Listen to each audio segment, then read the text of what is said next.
Good afternoon, everyone. My name is Steve Hill. I am the Vice President of Engineering and Chief Engineer for Iowa Pacific. Pleasure to be here today. I just wanted to offer a couple comments relative to, excuse me, Scenario S. Briefly, my background, before I came to Iowa Pacific, I was with Caltrain. I was their Chief Engineer of Track and Structures. And I've been working for Class 1 railroads, passenger and freight, since 1972. Iowa Pacific is the operator for your corridor here. And a large part of our management philosophy is making the most cost-effective choices to provide the service required. We're proud to provide customer-focused service at an economically sustainable cost. So when the RTC's request, at the RTC's request, we reviewed the preliminary consultant's report on the commuter service options, and our reaction was that we could provide a more carefully focused service at a more reasonable incremental cost for the county. We expressed this thought to George and Luis, and they in turn asked us to submit a proposal, which is what you have before you, which you're seeing is Scenario S.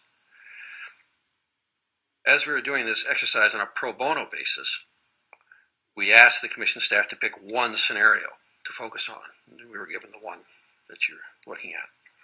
Our approach is to minimize the initial investment and lead times through the use of existing locomotives and cars, and that it will thoroughly rehab to provide reliable service and a pleasant customer experience, and not overbuilding infrastructure or facilities beyond the level that is necessary to meet the Commission's goals, while maintaining and developing freight service over the entire length of the railway. We can provide this passenger service sooner and more cost effectively and feasibly.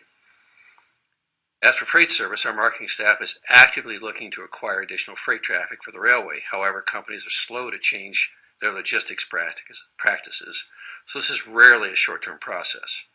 I can assure you that we are intrigued by the possibilities that commuter service provide for this community as well as the railway, and we'll be happy to continue to work with George, Luis, and the entire Commission staff to make that a reality. Thank you. Thank you. Is there anyone else who would like to address us? The mayor. All right. Good afternoon. Good afternoon, colleagues. How are you? Are you good? I'm here to speak on behalf of the city of Watsonville and the city council, and I looked at the plans, and first of all, I have to commend you because I think it's great that we're looking for alternatives. We all know Highway 1 is filled, and even though there's been a reduction in ridership, we still need an alternative mode. We're looking at rail tracks because that's what we have, and we're thinking that that may be the best thing. I don't know if it is. You know, things are going to happen in the future, but something needs to be done.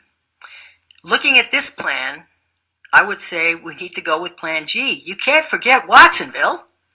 We're one of these large cities, and we happen to be on the opposite end. And many times we hear, "Oh, that's South County. They don't care about South County, South County, South County." But I think you do, and I think you will show us that you do. Yes, I know it's more money.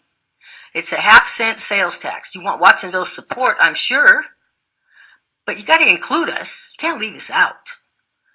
And I don't think that's your intention. But everybody's talking about dollars. We've talked about roads. Our roads are terrible, and you know it. And we see things happening now and then to try and improve. We need more money for roads. But we also need something to happen with an alternative type of transportation. We've had a study. This is what they're talking about. Maybe it needs to be enhanced, electric, whether, I don't know. I don't know all those details. And the engineers are going to figure that out. But please include Watsonville. If you look at that plan, we need G. So I appreciate your support, and I appreciate you taking time to listen. Thank you.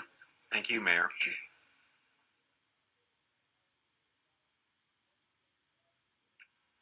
Lowell Hurst speaking as a private citizen here today, resident of Supervisor Friend's District 2.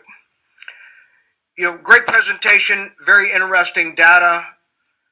I'm sure that way back when Lewis and Clark were blazing the Oregon Trail, some of these same questions probably were asked about feasibility, where are you going, how are you going to get there.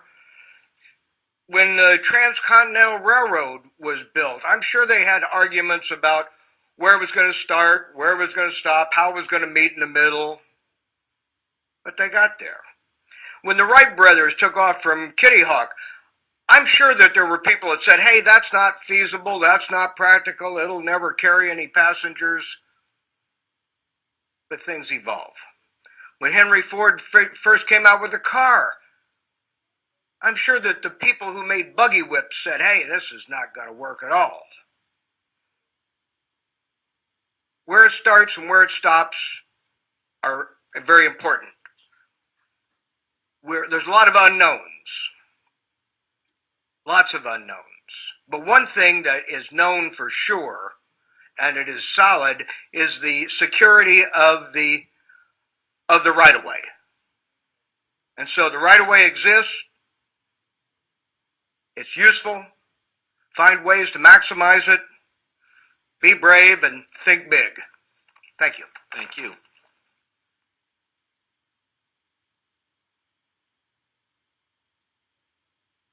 My name is Barry Scott, and I'm a homeowner in Rio Del Mar, and this is my first time speaking to the board. Thank you. And I want to say my uncle was the first dentist in Aptos, Uncle Sil. Just a couple of things to say. I want to thank you all for the hard work you're doing, and it's an exciting time. I have a background in architecture and education, and I now work in the energy education industry, working with schools, including Mar Vista and Aptos High. But I follow these things a lot. The transportation and sustainability and energy issues, and I thank you for what you're doing.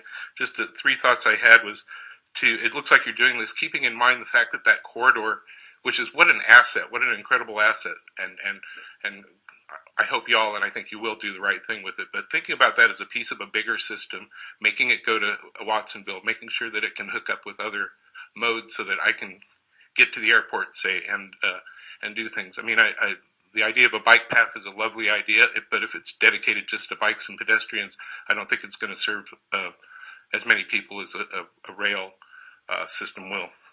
Also, thinking about the costs of not doing it. There's costs involved in doing it, but what are the costs of not doing anything or doing the wrong thing? And finally, the right-of-way, keeping this thing available. Don't do anything that then prevents bigger things from being done. And there's been talk about rail banking. Well, there are cases of rail banks that are trying to be overturned, across the country. The rail banking thing is not a secure way to keep open the possibilities of the future. So good luck with building it, and I can't wait to see what happens, and thank you for all your hard work. Uncle Sid would have been proud. Thank you. All right. Well, we're closing in on almost hearing from all the Watsonville City Council members. So You got great. that right. I dropped everything to make sure that I was over here to give my 2 cents in with this as well. We have adopted a climate action plan. Part of that plan shows that there's many thousands of commuter miles that we're putting, which impact with our community that's here. And we do need to provide some other alternative relief efforts with regarding transportation from and to Watsonville, and to be part of this community in terms of bringing people in and being able to get some of that relief off of the highways.